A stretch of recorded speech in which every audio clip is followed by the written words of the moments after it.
Let's get talking now. The year 2022 has been fraught with myriads of uncertainties. Well, education losses, global inflation, disruption in supply chains, and other global challenges, which remind us that the effects of the COVID-19 pandemic continues to linger. In Nigeria, the gross domestic product per capita was last recorded in 49,069.422, that's US dollars, in 2021. When adjusted by purchasing power capacity, now the GDP, when adjusted by purchasing power parity, is equivalent to 28% of the world's average. Meanwhile, the governor of the Central Bank of Nigeria, Mr. Godwin Emefiele, is projecting better days ahead for Nigerians. According to him, the persistent inflation rate, which has impacted the purchasing power of Nigerians, could fall steadily to less than 15% by the end of 2023. But can Nigerians take this war to the bank, especially with a few more days to 2023? Let's get more insights into this. And I'm being joined by a known economist and a director at the Center for the Promotion of Private Enterprise, Dr. Muda Yusuf. Compliments of the season. It's good to have you in the studio. Same to you, Tolu. It's a pleasure to be here. Yes, like we said earlier before we got on live, a lot of developments in 2022. We can go on and on. But one thing that I see and is also identified now with this coming supplementary budget, even by the president, is the fact that budget deficit has continued to balloon one way or the other. It's been on the very high side.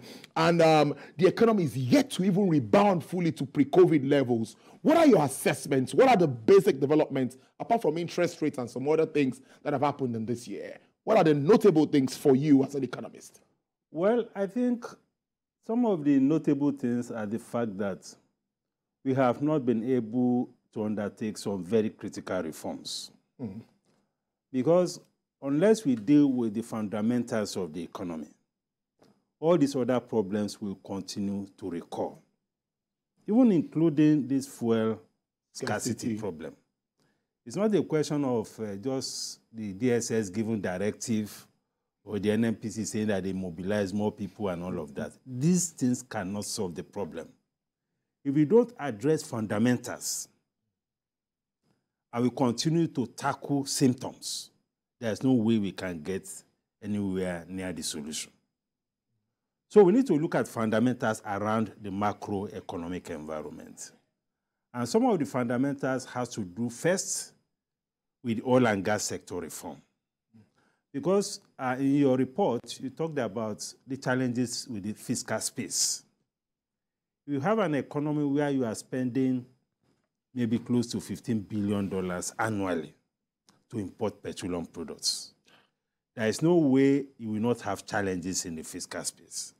There is no way you will not have challenges in the external sector, which was why Fitch and Moody's had to downgrade Nigeria in its credit rating. Very worrisome. Now we are regarded as one of the high-risk countries as far as credit is concerned. This has implications for government borrowing. Externally, it has implications for even private sector or corporate borrowing externally because of this risk rating. It has increased the cost of debt externally and even the capacity to access the debt. So reforming the petroleum sector is very critical to stabilizing this economy. Apart from the subsidy component of it, there is also the investment component. There is a revenue component. Imagine if we had properly reformed the sector and we are not having issues of divestment as we have had in the upstream. Because the challenge with that sector is not just downstream, it's also upstream. I mean, you can see how all other oil-producing countries are smiling. Even though it's not good to smile or profit from challenges of Ukraine and Russia. But the reality is that they are making a lot of money. You know, but because we have also mismanaged our oil and gas sector, because of poor governance, poor policies, ineffectiveness of our institutions, insecurity, we have lost very, very crucial, vital investors. Because in that space, the multinationals have more muscle. They have bigger capacity to invest. Of course, it is good to have indigenous players. Yes. But it is these multinationals that have the greatest impact as far as oil sector is concerned across the world. So if you have a situation where you mismanage what should be a gold mine, of course you have this kind of problem. So my expectation is that going forward, we have very, very serious commitment to reforms in the oil and gas, in the downstream, because if you don't take necessary reforms, the fuel scarcity will continue. It will continue. And I want to see this opportunity to appeal to the Labour Congress and Labour unions. They should please allow reform to take place in the oil and gas sector. Holistically. Holistically. Because the citizens are suffering. Yes. All these protests, don't deregulate, don't do this. Yes, they mean well. They want to protect the citizens. But the consequences is that it's a backlash even on the citizens. I mean, look at what the citizens are facing now in the festive season. We have the challenge of these fuel queues all over the country. Then we have the challenge of inflation. I'm sure we will come back to that. It has a very serious negative impact on the citizens and on the festivities at this time. So reform is key. Reform in the foreign exchange market is also key. We have been saying this over and over. Yes. We cannot have a foreign exchange environment where you will not allow capital to flow in freely into the economy. No economy is an island. You need investors to come in, and they should also be able to go out. But look at the very embarrassing situation that we have found ourselves now. This is not a global problem. This is not about Ukraine and Russian war. It's about domestic management of the economy. So there's some self-inflicted problems that we have as a country. What signals are you sending to the outside world who want to come and invest? That foreign investors who are here cannot take their money out. They can't take their profit out. They can't send their dividend out. What kind of signaling effect? It's already unattractive for any investor to come in. Exactly. Even US, China, all these leading economies, they are still attracting billions of dollars as investment into their economies. Look at what is happening to the airlines. All their revenues, they cannot repatriate. I understand there was a promise to them, this and that. I'm not sure that materialized, which led to Emirates Airline pulling out. These things are demarketing the economy. And we cannot handle this economy alone. We need partners across the world without necessarily mortgaging our own interests. It's a win-win situation. And the foreign exchange environment has a systemic significance because it affects practically all sectors. It affects practically all cadres of investment. And it affects practically all levels of investors. So we need to get it right. It's affecting exporters, it's affecting FDI, it's affecting so many things. When you have an environment where, it's like creating a paradise for those who are round tripping. Those are the people smiling now. And if you have the connection, you move funds from the official window to the parallel market window, and you are done. Yes. You have a return on investment that even the entrepreneurs are not making. That's a major source of distortion. Then we need to also look at reforms around our energy sector, power sector in particular. Because for any sector to prosper in terms of investments, pricing must be right. If pricing is not right, you cannot get investors into that space. And we need to identify those sectors where you need private capital. Those sectors where the government needs to face squarely. The government should face squarely issues of security and defense, issues of education and access to education, issues of health, issues of the environment, and issues of some components of infrastructure. Because the market or the private sector cannot fix all infrastructure. Yes. But there are some components of infrastructure that the private sector can fix. So we need to identify those and segment them appropriately. So all of these things are critical. Yes, they are. You can see the challenges with electricity. Even some locations, of course, there are some improvements. But if you don't get the pricing right across board, it's still a problem. It's still a problem. That's about cost-reflective tariff there you're exactly. Talking about. Cost-reflective tariff and governance around the sector. Because some of the players in that value chain are also not managing their systems well. I mean, how do you go and be giving people estimated billing? Atrocious billing. People that you have not given electricity, you are giving them bills, and all those things cannot work. So we need to be, holistic in our approach to reforms. We also need to reform even the budgetary process. You have heard stories about leakages, about budget padding, about duplication of budget. All of those things are putting a lot of pressure on the economy, on our fiscal operations. So there's a whole lot to talk about. A whole lot. I said it. A whole lot. A whole lot. Now, the main growth drivers that we've seen, oil production and, of course, services, many say they don't really create the jobs that we need. Now, I'm looking at unemployment now, and the worst hit because the youths are hit. The percentage of unemployed youths and all of that. Looking at the interventions that we've had so far, it seems like we are not seeing no much of impact. What is your assessment of all of these initiatives being instituted? Well, those who initiated the initiatives meant well. But obviously, the outcomes are not matching the resources that have been committed to those initiatives.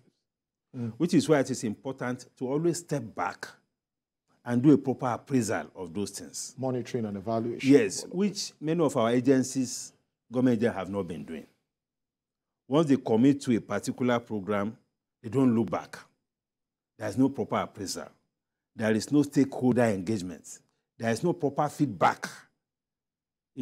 So they sit there and they begin to appraise themselves and say that things are going very well. So those interventions, you see, you cannot throw money at everything. If somebody has a security problem in the Northeast or Northwest, we have not addressed the security challenge around where the guy is operating, and you are throwing money at him to go and farm, how will he utilize the money? So we need to look at the context in which businesses operate. Ensure that we research those contexts so that these interventions can also be meaningful. I mean, we have very serious structural issues, infrastructure and all of that. You give somebody money, there's no power, he's buying diesel at 750, 800 and all. How will he be able to repay? So those contexts matter. The policy context also matter. I've seen somebody took a loan of some few billions from Central Bank Intervention Fund. He set up a factory, did everything. The business started and was doing well. 6 months into the operations, there was a CBN regulation that imposed a ban on the raw materials that the guy was using. For the same production? For the production. They put it under the forest exclusion list. The guy could not get the raw materials. And it is just CBN that gave the intervention fund to this investor. So you can see how even the policy environment can make nonsense of some of these things. So we need to worry about policy. We need to worry about regulation. We need to worry about even the macro. We talk about Forex. If investors tell you what they go through as far as this Forex thing is concerned, you feel sorry for them. It's a nightmare. The whole system has been corrupted because of the way the policies are run, because of even elements of micromanaging the economy. You can't micromanage an economy as big as this. This economy is about 200 trillion now in value. How can you micromanage it? And be calling XY, okay, you take Forex, you take this. I mean, you cannot do that. You need a system that works, and that works for everybody. And where there is level playing field, where policies are transparent. That is what should happen. And you need the market to do a lot of this. Market cannot solve every problem. I must admit. That's what you call market failure in economics. And it is market failure that creates room for government intervention in an economy. Anything that market cannot fix, then government intervenes. That is the way you manage an economy. I mean, you have airlines, you have private airlines, you have all of them. They have talent. You have not sorted out that. You want to go and set up a government airline. What sense does that make? When in many other parts of the world, many of these national carriers of government, many of them are struggling to survive. Yeah. They are living on government subvention. What is that? If you have private, I mean, this country is blessed with entrepreneurs, for goodness sake. If there's anything we don't lack, it's people who are enterprising. How can we improve their productivity? A country that's expected to spend more than $16 billion in 2023 for subsidy, if it continues. Exactly. So how do we encourage these entrepreneurs, make the environment more conducive for them? Let's identify some of these solutions. Well, the solutions are some of the things that... Yes, already, we've mentioned some. We need to prioritize our spending. Look at the structure of government spending. Even this debt that we talk about, we say that we take the debt to invest in infrastructure. What percentage of government budget is going to infrastructure? I'm not sure it's up to 15%. And yet we have a deficit of almost 10 trillion or more. What percentage of that is going to infrastructure? Almost 80%, 85% of budget, particularly when it comes to actual spending or actual releases. Over 80% is going to recurrent. So we need to restructure, reform the budget process so that we invest a lot more in building the capacity of the economy itself to be productive. And that is investing in infrastructure, investing in human capital development. That is one way to do it. And for those private sector people that also have initiatives in the area of human capital development, like those who are investing in education, those who are investing in health, I mean, you should give them generous incentives. First, you should exempt them from corporate tax, because they are helping to build the human capital of the economy. Those are not the kind of people who start chasing for tax. So we need to reform the whole tax system itself so that we are not penalizing those who are investing. Our corporate tax is one of the highest in the world. And apart from your corporate tax, there is 2.5% you pay for tertiary education levy. There's 1% for NITDA. There's another 1% for National Technology, Engineering, something. There's another percentage for Police Trust Fund. A bill has just been sent to the president now for NYSC levy.